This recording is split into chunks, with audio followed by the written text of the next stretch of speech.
नमस्कार मंडळी, स्वागत आहे तुमचं आमच्या चॅनलमध्ये। आवाज महामुंबईचा, शोध बातमीचा, कौल मनाचा।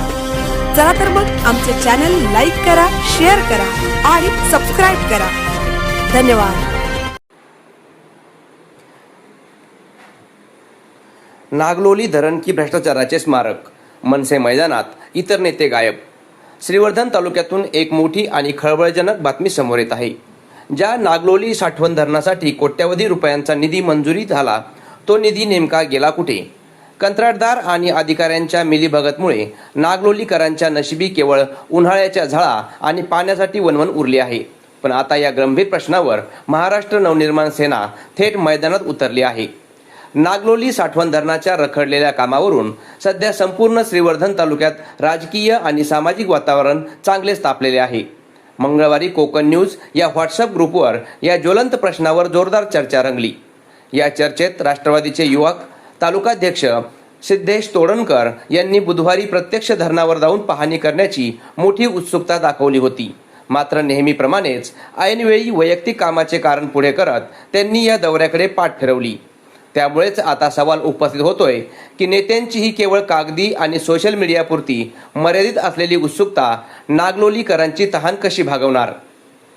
पण दुसरीकडे इतर पक्षांचे नेते जेव्हा आपल्या वैयक्तिक कामात मग्न होते, तेव्हा मनसेने मात्र नेहमीप्रमाणेच लोकांचा प्रश्न प्रथम स्थानी ठेवला।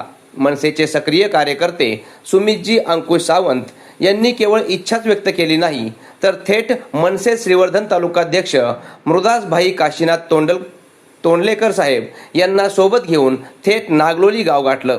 डोंगर भागात असलेल्या या नागलोली गावातील धरणाची खरी परिस्थिती काय आहे हे जाणून घेण्यासाठी या मनसे सैनिकांनी रखरखत्या उन्हात जवळपास 1 किलोमीटरची अंतराची पायी वाट तुडवली आणि कामाची प्रत्यक्ष पाहणी केली।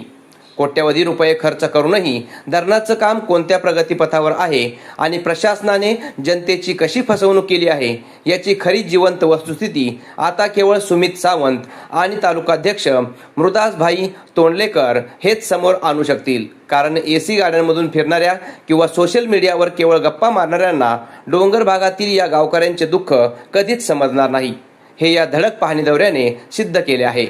या संदर्भात बोलताना मनसे श्रीवर्धन मतदारसंघ प्रसार माध्यम प्रमुख श्री सुनील विठोबा रिकामे यांनी प्रशासनाला आणि कंत्राटदाराला थेट आणि कडक इशारा दिला आहे। मनसेने ही पाहणी केवळ दाखवण्यासाठी किंवा फोटो काढण्यासाठी केलेली नाही। नागलोली धरणाचा हा प्रश्न अत्यंत गंभीर असून कंत्राटदार आणि जलसंधारण विभागाच्या नाकर्तेपणामुळे रखडलेल्या या कामाचा आता मनसे स्टाईलने कडक पाठपुरावा केला जाईल।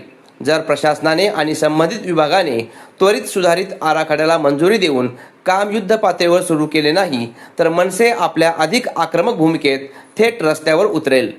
मनसेच्या या थेट दणक्यामुळे आता कंत्राटदार आणि सुस्तावलेले अधिकारी यांचे धाबे दणाणले आहेत।